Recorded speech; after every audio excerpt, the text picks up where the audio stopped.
session of Let Us Talk It webinar. We are extremely glad that you took out your time and joined us today. And we hope that you spread the word. We started these webinars with the simple and a very easy thought process for the community, a knowledge sharing platform, and we hope that you will also help us spread the word. And we do these webinars, as you know, every Tuesday, Wednesday, Thursday from 12 to 1 p.m. EST. And on Fridays, we have the youth webinars from 4 to 5 p.m. EST. And all of you who have joined us on YouTube, Facebook, and LinkedIn, if you have any comments, feedback, or questions, do leave that on the comment section, and we will take it at the end of the session. And with that, we welcome you all once again, and we hope that you benefit in some way or the other. That's our goal, that's our desire, and you can make it happen by just getting a little bit more involved. And for today's topic, we have 6 steps to build a happy team and grow your career as a leader. So if you are a young leader or a manager, then you should get good at team building. Very, very necessary. And you should be building not only teams, but happy teams. And happy teams are more productive, more engaged, and they end up having more successes. And this session will give you insights on why you should build happy teams and how you can build happy, successful teams. Team building starts very young. So if we know it good, we can be good people, good human beings as well. And to give this extraordinary topic, enlighten us, we have with us our guest speaker, Alok Nair. He is a happy teens evangelist, and he has been in the IT industry for 17 years and been building teams ranging from 2 to 80 members. He has had his share of failures, learnings, and successes. He has won many team and individual awards for managing teams and people management. He loves helping people succeed by building happy teams. We are extremely happy to have you, Alok. And we hope that everybody hears you out and better, whatever your goal is to make people build happy teams will work wonders. Over to you, Alok. Thanks a lot, Julian, for the lovely introduction. And good evening to all the folks who are watching from India, and good morning to folks in the US. So let me just quickly start sharing my screen. And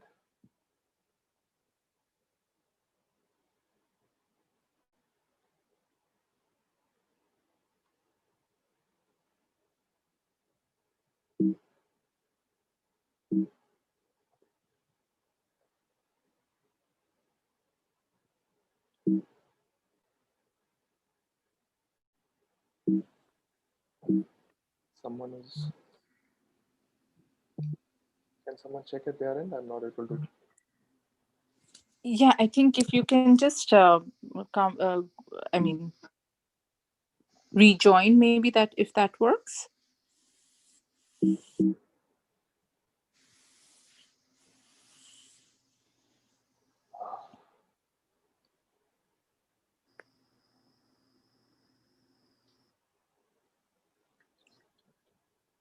Yeah, sometimes these things happen. Building a team is tough. The initial stages are always like this with some glitches. So no worries. Please take your time.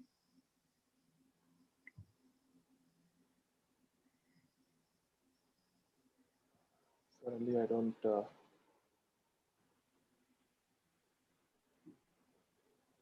I'm not seeing my cursor itself. Just a minute. Right? Yeah, please go ahead. Yeah, we can absolutely, understand how it works. And because we just checked a few minutes back, right? Okay. Exactly. I think being in IT, we understand this more. And you cannot complain. You are from IT as well as team building.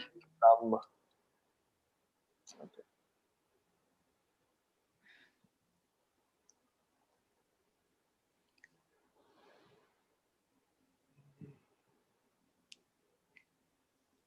So let me see if, yeah, anybody else. Yeah, Deepa has joined.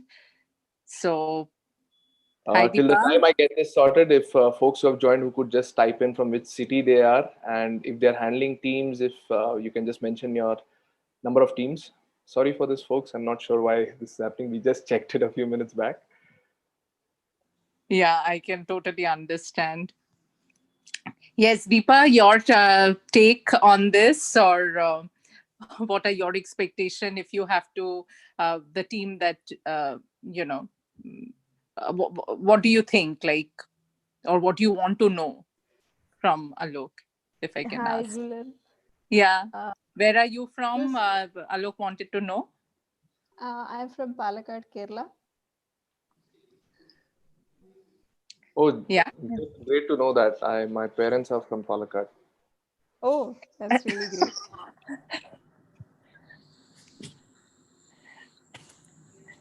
And if you talk a little bit more, you will know that maybe you know them. Such a small Unfortunately, word. unfortunately, don't test my Malayalam. I'm a fake Mallu in that way. So, okay. So let me. Okay. Can you see the screen, folks, now? Yes, Yeah, yeah. absolutely. Okay. Sorry for the technical glitch, and unfortunately, we being from IT, I think we understand that much better. So, okay, again, thanks again, folks, for joining in. Good evening to folks who are in India, and good morning to folks who are in the US. Today's session would be on 6 steps to build a happy team and grow your career as a leader. So let me just give a quick background. Before that, I just want to thank Julian again for inviting me, and even Srini and his team for having me here, and for that introduction also. Thanks again, Julian. Yeah, And thank to you. give a quick Yeah, can you do the present mode? Yeah. background, so I typically come from a sports background, right? Yeah, perfect. No. So I typically come from a sports background. Right from the age of 7, 8, I've been into multiple sports, played almost all the sports. And in fact, tennis is something which I pursued professionally for almost 10, 12 years, starting from the juniors, and I played the state and national. But what I realized is, even though tennis is an individual sport, I realized the best came out of me whenever I played for teams, whenever I represented my school, whenever I represented my college, whenever I represented the companies that I worked in. And probably that's where, the DNA of a sportsman and a team spirit, you can say, was built in. And I carried forward that in my professional career. It's been 17 years now since I started as a software engineer, and then moved on to leadership roles in the IT industry. And currently, last 3 years has been as an entrepreneur. But what I realized is, as I was, starting my leadership journey, of course, there were a lot of failures. There were successes also. I ended up being winning a lot of team awards, a lot of individual awards, got a lot of recognition. Was one of the top 3 managers amongst the 10,000 managers within the company. Um, but when I started out, it wasn't like that. So whenever I looked around people, I saw a lot of times, people were disengaged, people were demotivated, and what I realized that it a lot boiled down to the leader leading the team, a lot boiled down to the manager managing the team, and that really hurt me. The reason being, if you have to think about it, almost 80% of our productive time is spent at work. And imagine if you are not around people who are happy. Imagine, if you're not enjoying to come to work, what is the point of actually working? And that's when I made a resolution that when I start leading teams, I will at least work towards building happy teams so that people are happier coming to work. And that's how my journey started. And like I said, I failed, and then finally I succeeded. I kind of cracked the code, if you may put it. And now I'm on a mission to empower 1 lakh young leaders to build their happy teams and grow in their career. The reason I'm saying grow their career is because the number one reason I was able to succeed or move up the ladder as a leader, as a manager, was I was able to build happy teams. I was able to build successful teams consistently, regularly. So here I would just take a quick small pause here and ask you, what as per you is a good leader? If you could just type in, you can just type in, and I'll read the comments. So here I just want to share a small statistics. Now, 85% of the employees are considered to be not engaged in their jobs.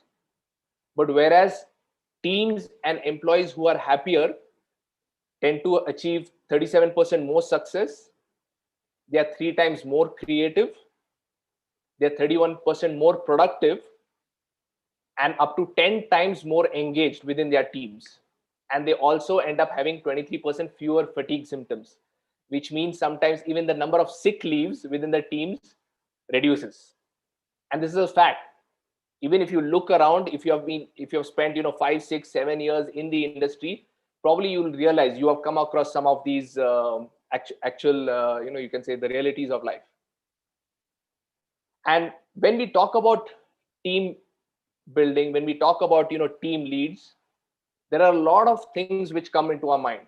There is communication involved, there is performance involved, there is trust which we need to build, there is goal setting which needs to be done, there is development which we need to think about, there is encouragement, there is assessment. So team building is just not one set of activity, it is a whole bunch of activities.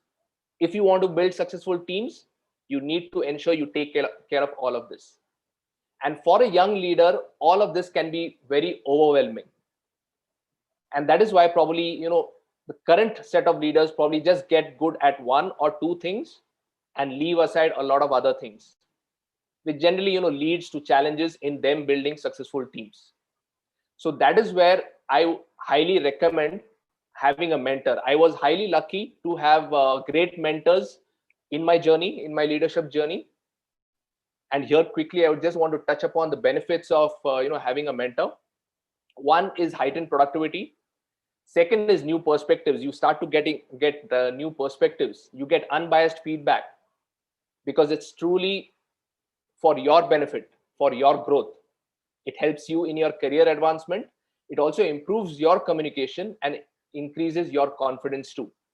This is some of the key benefits of having a mentor. And as I said, I was extremely lucky to have some great mentors, which I attribute my success of leadership to. Now, Jacob Morgan is one of the person who follows a lot of CEOs, a lot of successful leaders, and he has been studying successful leaders over the past few years. And he says that there are a couple of challenges for the future leader of 2030. So today we are in 2020. Today probably you're handling a team size of 2, 5, 10, 15. 10 years down the line, you'll probably be handling teams of probably 5 times or 10 times than what today's team size are. Now, there are two main categories which you need to look at. One is the future aspect. For a leader, he needs to move his short-term thinking to a long-term thinking. He needs to be adapting to technology, because with the way technology is changing, since a lot of you guys are from the IT industry, you will understand and respect it more, that almost every 7th month, 8th month, 9th month, you are having new skills which are coming into play, new technologies which are coming into play. So you need to keep up with the pace of change, and you also need to see how you can move away from the status quo. And the second aspect is the human aspect. You need to be in a position to lead diverse teams. In fact, now with the COVID and Corona scenario, even remote teams. I'm sure as part of the IT industry, you have been working with diverse teams and remote teams as well. Reskilling and upskilling is going to be part of the game, which leaders need to take care of. Attracting and retaining talent, focusing on doing good, and at the same time making the organization more human. Now, there was an interesting study which was done by Gartner, and there was a question which was asked. are leaders in your organization prepared for the future? And almost 86% disagreed on that fact, and only 14% agreed. And another interesting statistics, now 80% of employees were dissatisfied with their direct managers and they were disengaged. Probably some of you have come across, managers where you felt disengaged when you were part of teams. Another interesting statistics by Gallup. Now, Gallup is a company which is known for its surveys, which it runs across organizations. So 20%, which is 1 in 5 employees who are actively disengaged, say that they do not find their work or their leader motivating. Whereas at the other end, 125% of staff were inspired when they had, inspiring managers. Again, it's interesting to know that employees whose managers are more open and approachable are more engaged. If you have worked with different managers over the period of years, you would probably, realize that you have been able to talk non-work related issues if that manager was open and approachable. You were able to ask any type of question when your manager was either open or approachable. And again, another interesting point is with regards to the effectiveness. So whenever the manager was more effective, the direct reportees also ended up being more effective. So like I asked you a few minutes back, what exactly are the qualities of a good leader? So what, as per you, would be the see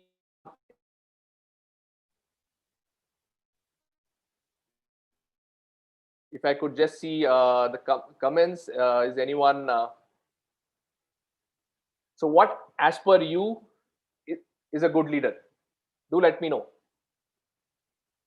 I would just want to hear some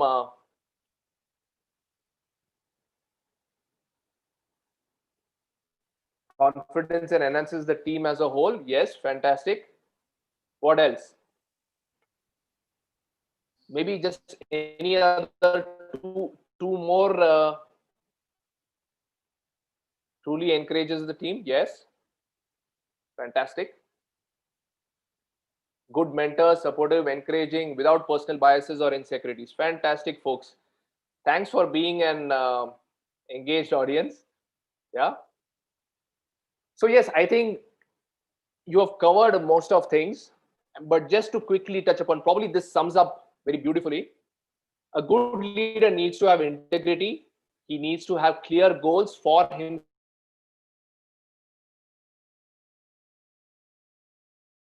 team.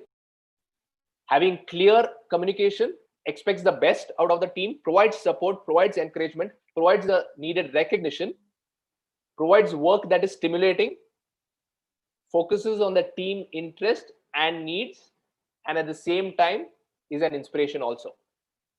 So do you agree to this? If you agree, just type in agree, and we'll now move on to the 6 steps. Yeah.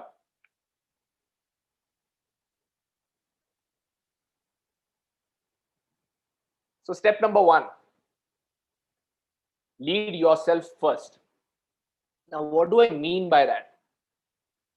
Before ever you can start leading your teams, you first need to look at how can you lead yourself first.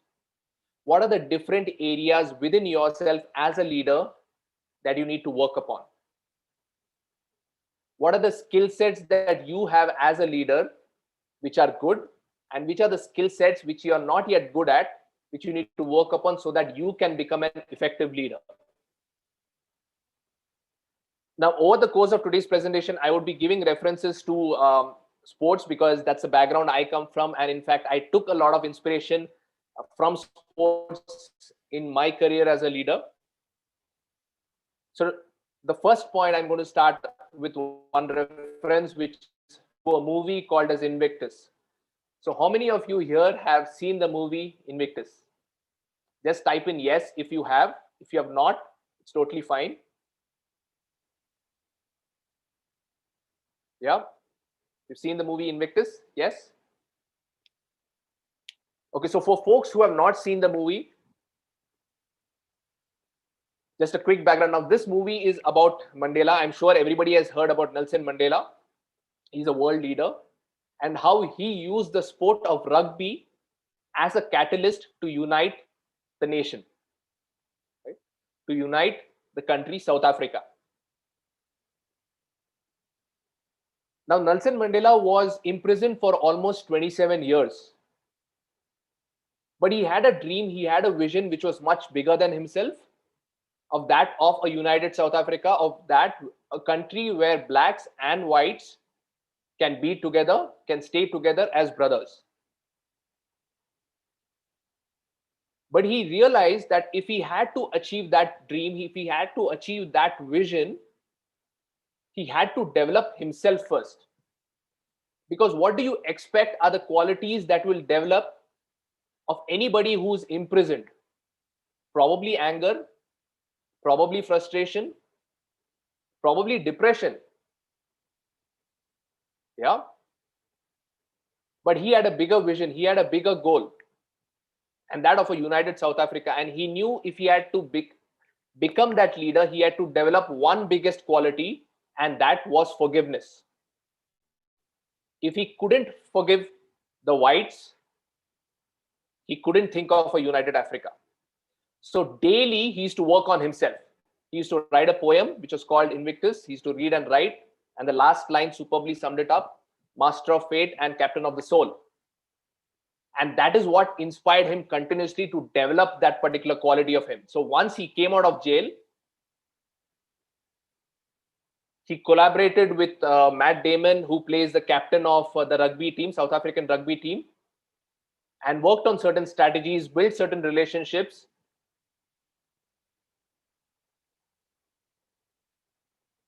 That particular year, South Africa was hosting the rugby tournament. South Africa ended up winning the tournament, and it united the blacks and the whites together. It fulfilled the vision of Nelson Mandela, and that's only because he started with one particular goal. That first, if he wants to achieve that goal, if he wants to achieve that particular dream, he first needs to lead himself first. Again, just a small share from my own career as a leader. When I started out as a leader, I was extremely poor in communication. I just couldn't talk to even one person. I used to fumble. In fact, I had a lot of team members who were much better than me in communication. And I used to really wonder, what do they think of me? But I realized that if I had to become an effective leader, that was one particular skill which I had to develop. So I worked relentlessly on it. While communication was just one example, but there were several other qualities and skills which I had to develop on as a leader for me to be more effective. So if you are looking to lead successful teams, you first need to identify what are the different areas that first you need to work upon to become an effective leader. That is where our number one step comes: lead yourself first. The second point is know your team. How well do you know your team? Do you know the background that they come from? Do you know the colleges that they studied? Do you know their family background? If they are married, do you know about their kids? Do you know about their spouse? Do you know their aspirations? Do you know their motivations? Do you know what drives them at work? It's extremely important for you to know who your team members are. Again, another beautiful reference from sports. This is from cricket. So here we have Yuvraj, Ganguly, and Dravid. Probably some of you have heard this story, but nevertheless. So how many of you are fans of any of these three or all of these three? Just type in whoever is a fan.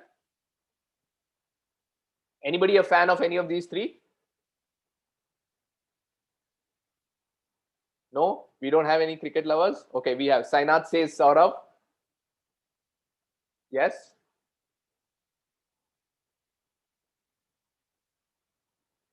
So Yuvraj Singh was a 19-year-old when he got inducted into the Indian cricket team.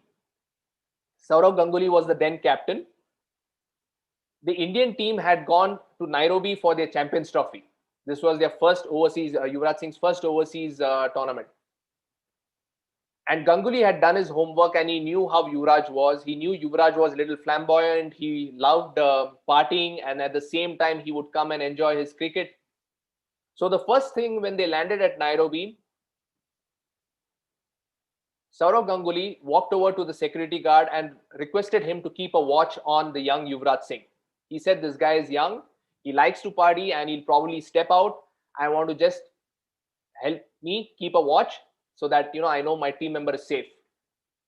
And just as it would have it, one day prior to the match, he went to his room to check whether Yuvraj is there. He knocked a couple of times, didn't get a response. Then he got to know that he's not in his room. He went down to the security guard and requested him to take him to one of the nightclubs, best nightclubs. And indeed, in one of the nightclubs, they ended up finding Yuvraj. Yuvraj was having his dinner at that point in time when Ganguly reached. Ganguly quietly sat beside him, requested him to finish his dinner, and then took him back to his room, ensured he's safe, checked within the next half an hour also. The next day morning, they had their match. Yuvraj Singh happened to be the highest scorer. He scored 89 runs and he was declared the man of the match. While on one side, Ganguly had someone like Rahul Dravid, who was extremely disciplined, extremely focused. If he would say 10 things, he would do exactly that. If he would say he would have breakfast at 7, he would do exactly that. And on the other side, he had somebody like Yuvraj,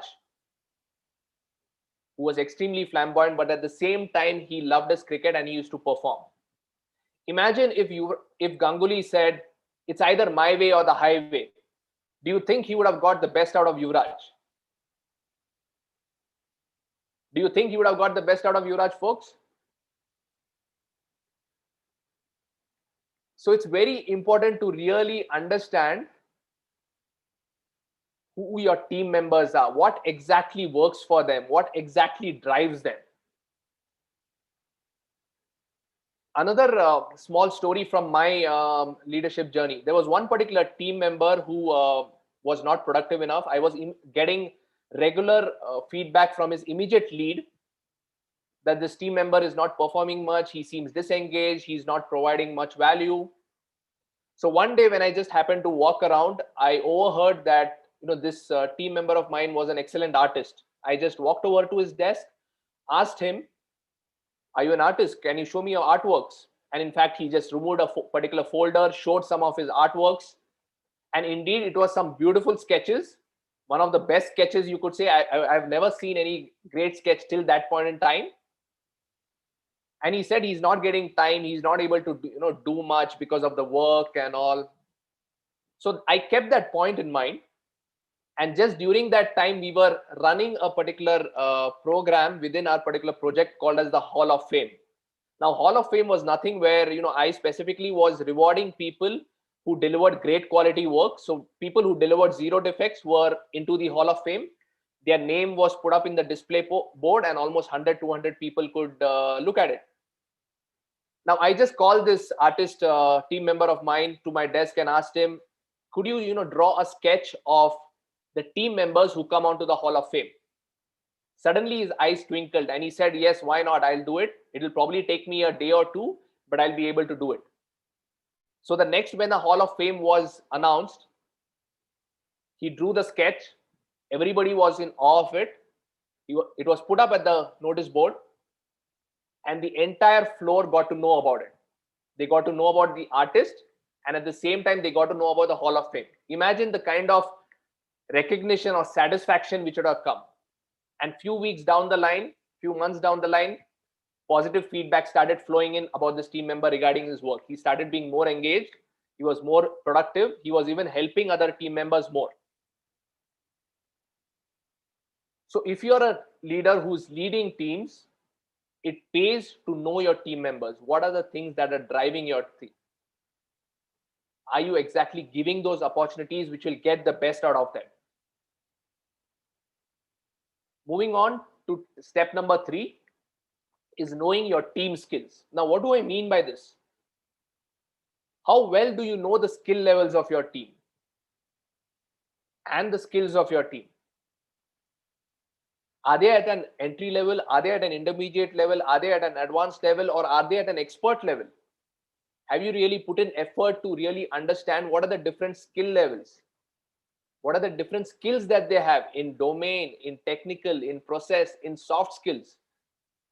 In all these areas, where do they actually stand? At times when you are working in larger organizations, you get team members because the recruitment has already been done by somebody else, and then you do not put in an effort to understand their skills, and then you complain probably to the manager or someone saying that this person is not skilled. But your job as a leader is to really understand where the skills are, see how you can create a plan to upskill your team members, identify who the experts are, how the experts can help the entry level folks, create a mentoring kind of platform to leverage each other's skills and to improve the overall skills of your team.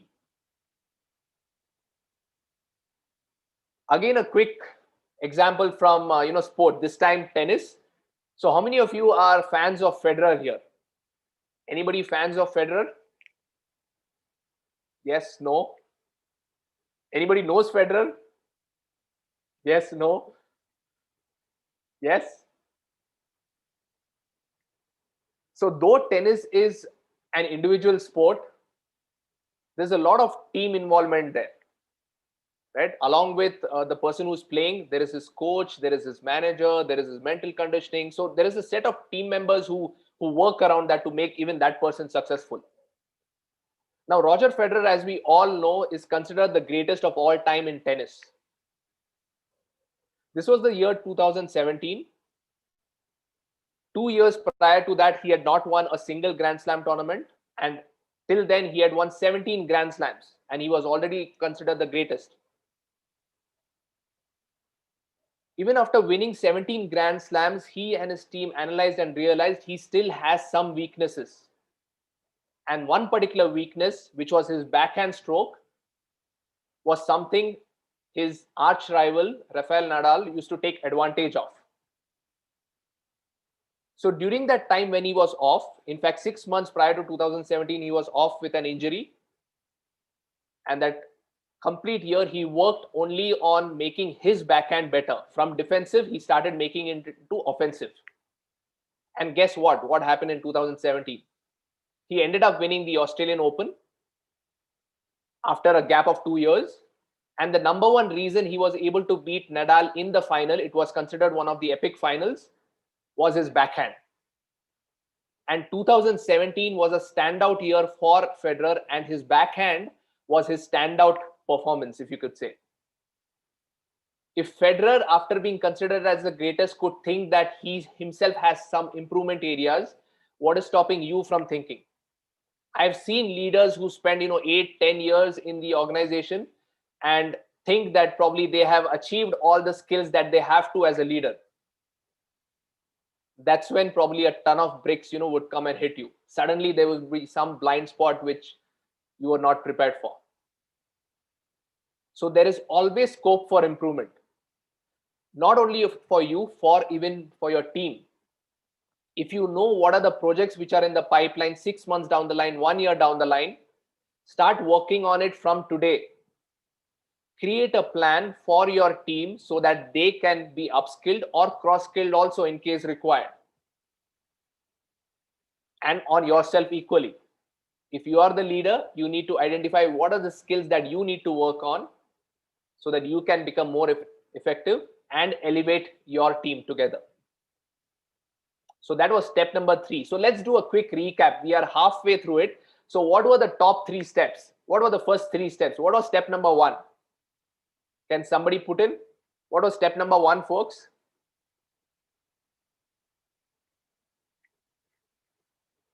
Anybody who's taken notes?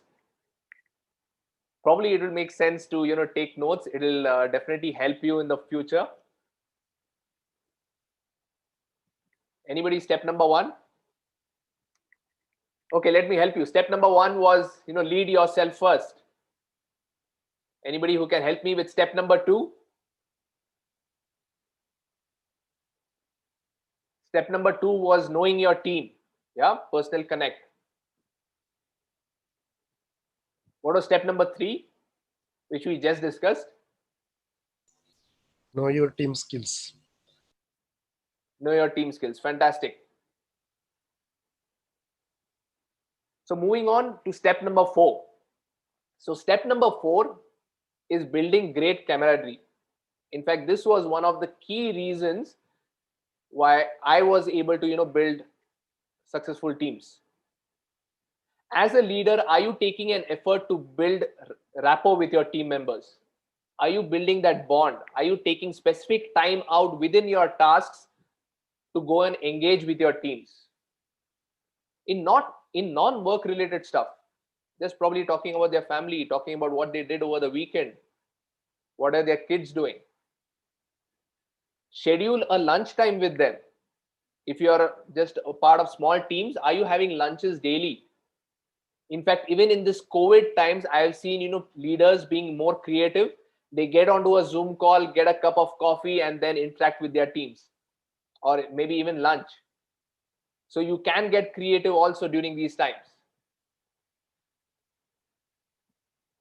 Again, a small incident from my leadership journey. There was one particular team member who used to, come in very early in the office along with me. So whenever he used to come in early, I used to just walk over to his desk and generally catch up with things non-work related, about what he used to like and what he did. So over a period of time, they started building a rapport. And it so happened that when I used to come into office first, he was the first person, getting onto my desk. And he would just share, which of his friends came, what he did. He shopped for this much. And by the way, he was around 3 levels lower than me in terms of hierarchy. So in one particular incident, his immediate lead was, struggling with getting work done from him. There was a particular issue which had come into production, and this guy was, trying to be a little tough with his immediate lead. And he was not accepting, and he was not ready to put in the effort and time there. So this lead of this person walked up to me and said, there's a critical issue which has come in, but this person is not resolving this issue. So I just walked over to him and said, his name was Tejas. I told him, Tejas, this is a critical issue, and it's come in a piece of code which is yours, and I think you're the best person to solve it right now. He didn't utter a word. He didn't argue back. He just said, okay, Alok, don't worry, it will be done. The immediate lead of his was, suddenly surprised. I mean, he was trying for almost like 2-3 hours, and he was not able to get anything out of him. But I just walked over, just said few sentences, which was not, anything magical. It was pretty straight and plain. What did the trick? It was a rapport which I had built over a period of time. While this is just one example, I built a similar rapport with each and every team member. So are you creating that opportunities to build bonds with your team members? The benefits of building great camaraderie is whenever you have tough times, the team will stand up for each other. Whenever there are interpersonal conflicts, the team members would overlook it, keeping the bigger goal in mind. They will understand each other better, and they'll be able to get the best out of each other also. So this reference is from a game of cricket and New Zealand team. Now, if some of you follow cricket and New Zealand, you would know in the last couple of years, New Zealand have been doing extremely well, leaving aside the unfortunate Cricket World Cup, which they just lost by a whisker. But nevertheless, they have been doing some great, they have been playing some great cricket. And Ross Taylor, who has been in the team for almost 8 to 10 years, was once asked this particular question: what is the best thing about the current New Zealand team? He said the current team has the best camaraderie. He's worked with a number of teams, New Zealand teams and captains, but this is a standout thing. So he says whenever Kane Williamson, the captain, has a bad day, there are senior people who step in and play their role. Whenever any person is struggling with his batting or bowling, there are other people who step in to take care of that. They even catch up with each other offline. They know their families, they know their spouses, they know their kids. So there is a great rapport. There is a family kind of environment which is built in, because of which whenever team is going through tough times, there is somebody who steps up and delivers. So if you are the leader, the question is, are you taking an effort to build rapport with your team members, irrespective at what level you are? I, in fact, know of a particular founder who runs a big internet commerce company in India by the name of Nearby, and the founder's name is Ankur Wariku. He used to schedule every lunchtime with one new team member, irrespective of any level. And with that, he got a lot of new perspective about the teams, a lot of ideas, and he was just able to get a lot of things out of them better. So don't let your position, come in between. Irrespective at what level you are, take that effort to build great camaraderie within your teams. The step number 5 is reward and recognize. Now, as kids, when we are growing up, we want to be appreciated, right? We want that attention. That's one of the basic needs as a human being, and that stays along throughout our life. But what happens when we step into the professional world? At times, we see a lot of people don't appreciate each other. They don't applaud each other for each other's work. They don't reward, they don't recognize, they don't acknowledge. What does that lead to? That leads to disengagement, leads to lower productivity, and in general, you don't see happy faces. If your team member is resolving a critical issue overnight, and you're not applauding or acknowledging even the next day, then that's a big problem. Are you highlighting it to the required stakeholders? Are you taking an effort to nominate your teams? If you already have reward and recognition mechanisms within your organizations, are you taking an effort to nominate them? If you do not have a reward and recognition mechanism, are you creating them? In fact, there was a period of time when we didn't have rewards and recognition, and me as a manager created it just for my teams. You as a leader have the power to do that. Go ahead and do that. Why aren't you doing it? Now, sometimes I hear leaders saying, what's the point in rewarding? People are not doing that great work. Is that the real question? Then probably it's a question of to you as a leader. What are you doing then as a leader? Why is the team not doing great work? In fact, I'll just give a tip here. If you are a leader, just maintain a particular notepad. Maintain an ongoing notepad. Start jotting down. Anytime when a team member or your team does good work, just make a note of it in that particular notepad. After a period of 1 month, you would be surprised and shocked to see a bunch of good things there, which probably initially you thought just 2 or 3 things. Currently, you probably have 10 to 15 things. And at the end of 3 months, you would be having good enough data points for you to see how you can nominate and reward people. How can you recognize them? After that, it's just basically the art of nomination and trying to filter out the right data points and seeing what are the things that the judges would be really looking for, and how can they be rewarded, or how can you create mechanisms in your own projects, in your own companies, where you can reward people, maybe the shining star or maybe the champion, whatever you may call it. It's not necessary it has to be only monetary.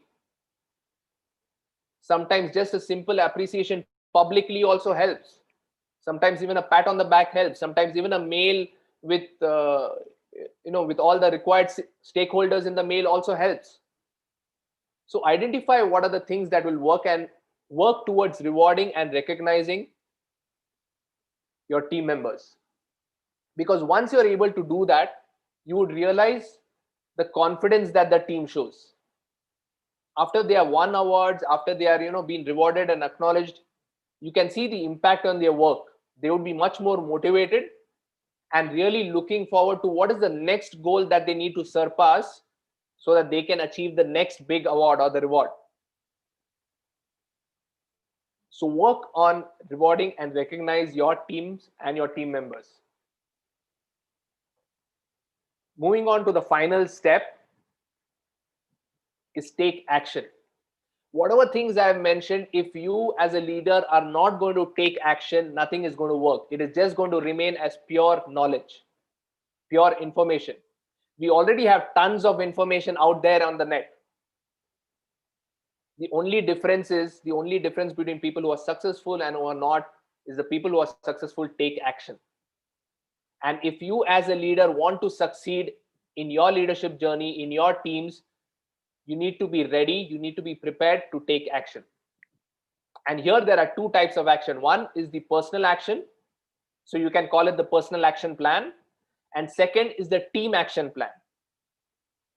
Now in personal action plan, you need to identify what are the different areas that you as an individual, as a leader, need to work upon. What are the different skills that you need to build over a period of say 6 months or 1 year or 2 years, which will help you to be more effective, which will help you to get more results, which will help you to motivate and inspire your teams. So create that personal action plan for yourself. The second is your team action plan. This is an action plan which will require the efforts of your team also, where you would have to probably brainstorm with your teams, identify which are the areas which the team needs to work upon, what are the skill development that you need to come up with, what is the different knowledge sharing things that you need to come up with, who can be the mentors, who needs to be the mentees, get a buying in, and then create a team action plan. Every 3 months, every 6 months, share the progress. When you are able to do this as a leader, when you are able to lead by example, that is when your team will also start following you, and now they have a role model who they can look up to. So be a leader of action, be a person who can take action, right? So when you're taking action, the personal action plan and the team action plan, you need to keep that in mind. So folks, what were the last 3 steps? What was step number 4? What was step number 5? What was step number 6? Anybody?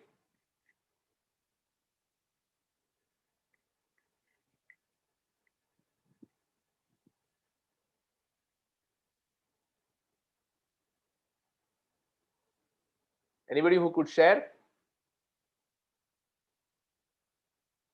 So step number 4 was building great camaraderie. Step number 5 was reward and recognize. And final step was taking action. Now I would just want to leave you with this one particular thought, or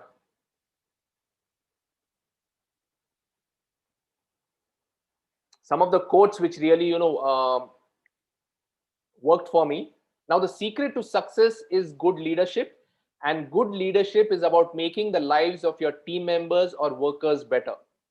So as a leader, if you're not making the lives of your teams better, if your team members better, then you're probably not being a good leader. And leadership is earned. If you want your team to feel like they work with you, not for you. How many of you have had managers who or bosses who make you feel that as if they're working for you and not with you? I've had a couple of them. I'm not sure about you, but yeah, leadership is earned. You want to make your team feel that they work with you. And great leaders believe that they work for their team. Average leaders believe their team works for them. How true is that, folks?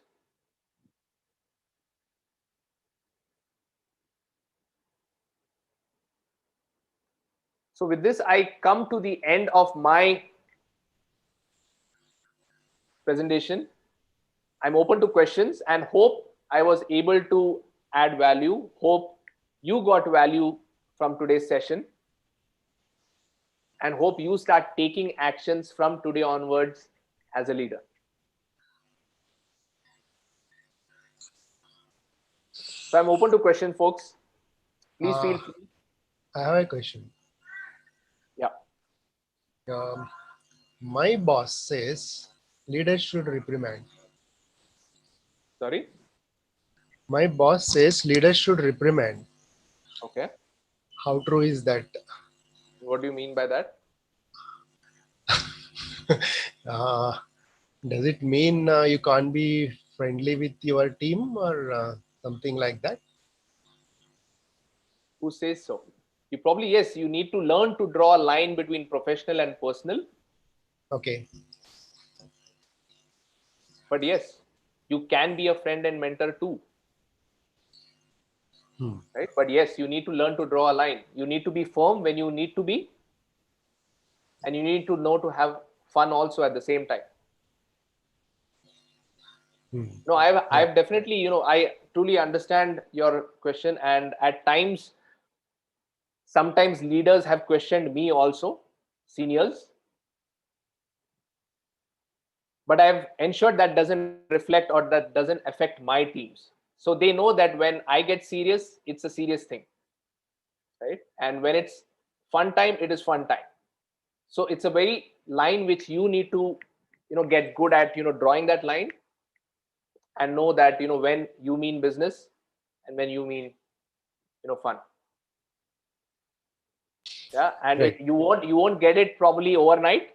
It's just, gradual. Today, if you are probably struggling with it, it'll take some time. Everything, takes its time. You will also, learn and understand how you are responding to different things, how people are, taking the feedback, and then you'll have to continuously improve.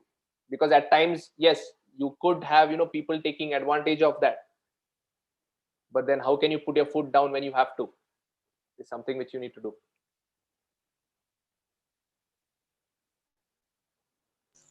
I hope Yeah. that answer to an extent. Yes. Yes. Yes. Any other Yeah, questions? thank you, Alok, for putting it into perspective uh, through points. Um, so very true, and putting it so nicely. Thank you so much. You're Um, welcome. cannot agree more that what you're trying to say with this. Um, so just a leader is one, not only knowing the way will work, but has a leader has to go that way, show the way, and then yeah, is have do some action as well. Yeah. Any question from YouTube or anyone else from here?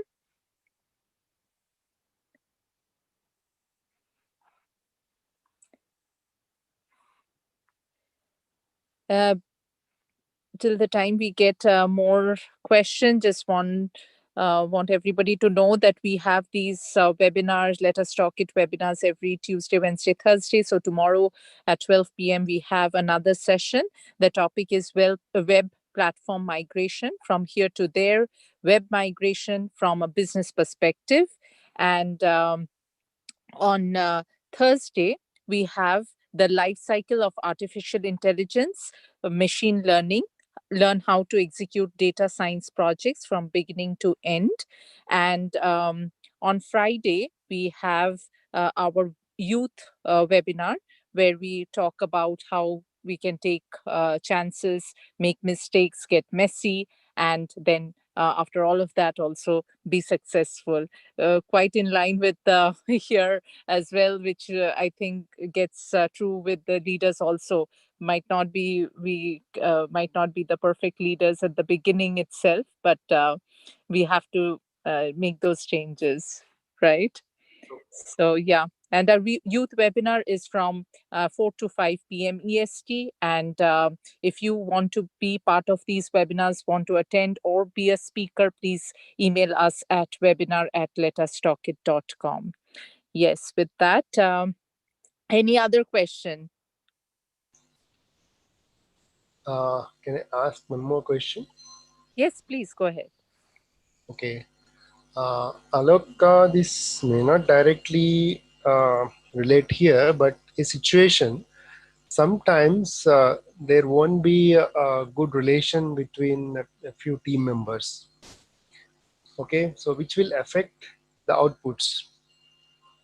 But as a leader, we should maintain a good relation with um, everyone. So you're So saying the relation between you, the leader, and the team member, or between the no, team members? between the team members. Correct. So there Okay, again, so yeah, go ahead. for me, all of them are important, and all of them deliver in their one to one. But in between teamwork or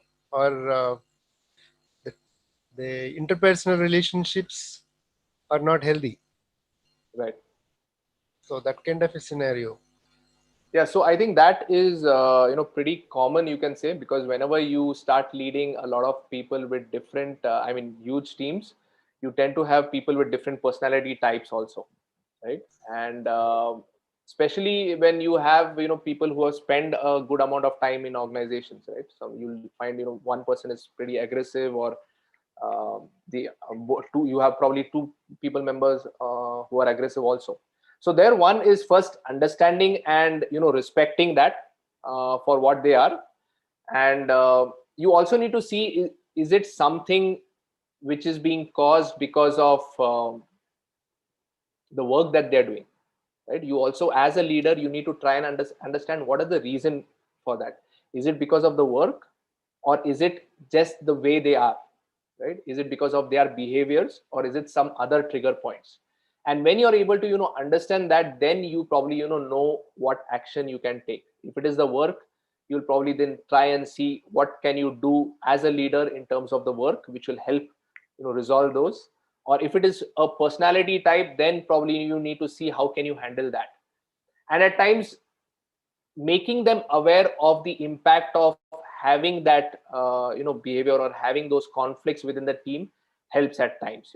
Knowing that how it will impact them, their growth, and their teams is going to impact them. Because I know of one instance where I had two senior leads who are extremely aggressive, and it used to be always conflicting, because they always felt that they were right and the other person was wrong, though individually they were excellent. They were excellent performers.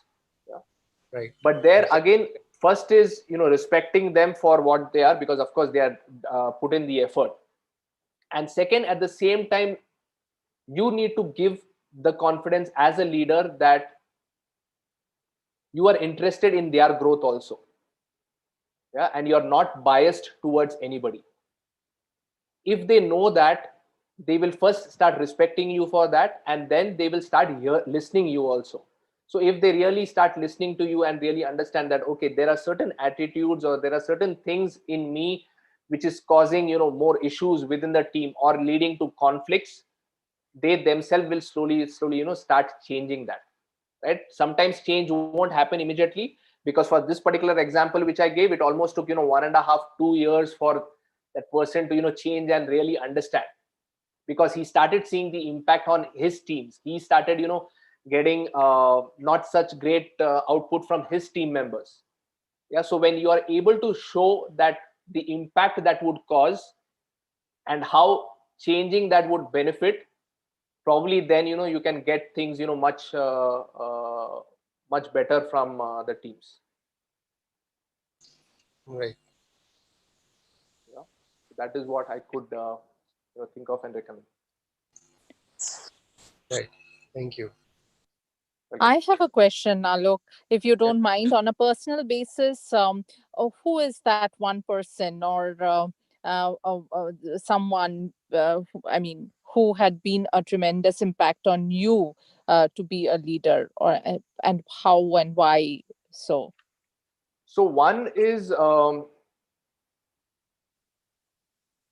wanted to be a good leader. Okay, that aspiration within me was there. So I was always seeking out for knowledge and mentors. Initially it started with virtual mentors, so I used to read a lot of books. Initially it was Robin Sharma kind of books, so I used to read a lot of books. And then I used to also listen to CDs. So I used to be a follower of Jim Rohn. If you have heard of Jim Rohn, I used to be a follower of Jim Rohn, Tony Robbins, and Robert Kiyosaki. I mean, Robert Kiyosaki, though not related to leadership, but a lot of his topics influenced me. And later on, during my career, I had some great mentors. So one by the name of Amit Chakravarti, other by Sriram, and third by Sunil Oja. So these were some of the leaders above me who I really looked up to and who I considered as mentors, and they really guided me because, like I said, I wasn't the best leader when I started, but because of these different kinds of influences and mentoring, I was able to get better at it year by year. So yeah, thanks for asking that question. It just brought back a couple of memories and gratitude also to these people who have played a role and created that impact. Absolutely. Thank you for because there is there are many people say that these self help books and these people now it has come down to a lot more of okay, they will always talk about motivation and leadership, and but it's not real. Who will earn money out of it? But people do change. People do get inspired, and then they change their course of life as well. So yeah, Yes, uh, that they absolutely. definitely do. And in fact, I would quote Jim Rohn here. I mean, the one biggest impact which you would have or to become successful, you need to look at your association and your influence. Who are you being associated with? Are you associated with successful people around you, and who are you being influenced from? Are you influenced from positive people, successful leaders, from leaders who you really look up to? So association and influence is something extremely critical. And if you are struggling in your own life in different areas, you need to look at these two aspects. Right. And when you are a true leader, you can detach yourself from a bad association. Is that our Yes. goal here? Yeah. So, one more. I mean, just I love these topics. So, what's one of the most important decisions that you have made after becoming that good leader, quote unquote, taking it from you that you are a good leader? So. I still believe there's still a lot to work upon. Probably I was just better than yesterday. But yeah, sorry. Can you just come back with that question? Yeah, like one important decision, that one important that you're really proud of, one decision that you made So, as a leader. so one important decision would be never stop learning. Now, the reason I say that was when I was succeeding as a leader, there was one particular stage I'd become complacent, and I had stopped learning. I'd stopped working on my skills, and that's when I had the biggest failure in my career in terms of the project. I lost my credibility and everything, and it took me some while to get back. But then I realized that I was able to succeed all these years only because I was continuously learning. If you are even able to focus on that 1% daily improvement, trust me, within 6 months down the line you will be a completely different person. Yeah, so continuous learning has been the key, you can say, for me, as a leader. Perfect. Cannot agree more. Yeah. The decision to continuously learn. Yeah. Yeah. Deepa is saying, Alok, thank you for the wonderful presentation. Yes, of Thanks, course. Deepa. I hope I was able to add at least a... Yeah, Alok, that's really great presentation. I especially like the examples that you have given, which we can relate. And also, it is well structured and packed with very good, information. So, my question to you is, Thanks, Deepa. like, yeah. So, my question to you is, uh, so when you are helping different teams, um, like, can you tell any practical examples of any team that approached you and what kind of transformation you achieved? That is number one. And number two, what is that, what is that one thing that you are still trying to figure out, which you are perceiving as a big challenge that you are trying to unravel in the whole teamwork? So that means what is that you are still working on, which is like a bigger challenge for you? Right. So I'll answer the first thing. So first thing is I'm working with young leaders and not teams.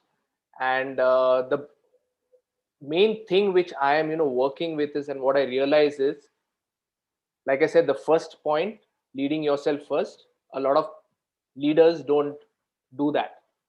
They want to change their team, they want to change their team members, but they do not want to change themselves, right? So there, that is where I have been able to, achieve success, because once uh, leaders who come to me for the program, they have realized that it is first they who have to transform themselves, then that is when they start seeing results. And it could be as simple as, just setting up some daily rituals, and being a better listener. So that is the first step which I believe, every leader needs to, start doing. And that's where I have been able to, succeed with the team, and because they have been able to realize that and been able to see that impact in their work also. And the second, you said the biggest challenge, right? Yeah, right. So again, it would be related to this is, like, people always want the other person to change first, right? So the biggest challenge is first to, make them understand that it is, it starts from them. Because if they want better results with their team, if they want better results with themselves, first they have to, look at themselves first. And yeah, so that's the biggest challenge, in fact, for me also, to make them realize, because I see a lot of team members or young leaders, they don't realize or understand the impact of good leadership. They probably just leave it aside and say, we'll, figure out, and they start blaming the system, they start blaming the other leads, they start blaming other team members, whereas they stop, looking at themselves first. So first is, the biggest challenge is to make them aware that it starts from them. So that Great. is a Thank you. continuous challenge, for me. Yeah, thank you very much. Welcome, Srini. Thanks for asking. Yeah, absolutely. Any more question, or anyone? If not, then I would just remind that we have these exciting sessions every week. Please try to connect, and if you have any questions, please do let us know through email, which is webinar@LetUsTalkIt.com. And we have these sessions every Tuesday, Wednesday, Thursday from 12 to 1 p.m. EST, and on Fridays from 4 to 5 p.m. EST. The youth webinars, we have our prep sessions where your youth can be, mentored to do these presentations to become good speakers. We do those on Tuesdays and Wednesdays from 4 to 5 p.m. EST. And we also do yoga sessions from on Wednesdays and Sundays. Wednesday 9 to 10 p.m. EST, and Sundays from 10 to 11 a.m. EST. So with that, we end this session today. Thank you, Alok, once again for your insightful approach and your practical approach, I would say more, and for your time and all the efforts. Thank you so much. Thanks a lot, Julian, for having me, and thanks, Srini, and the entire team for, being here. And hope I was able to add some value, and you have some, takeaways from today's session.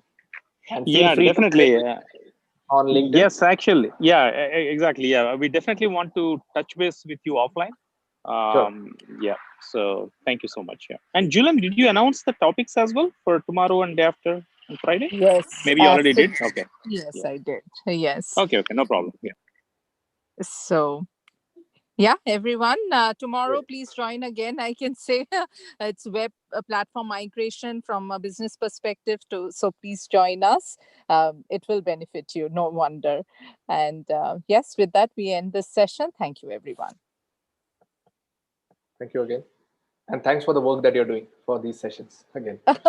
Thank you so much. Please spread the word, and Sure, like and share us also, Alok. sure, Julian. Definitely. Yeah. Thank you. And everyone who has joined in as attendees also, I would request as participants, please do check our website. It is letustalkit.com. Thank you.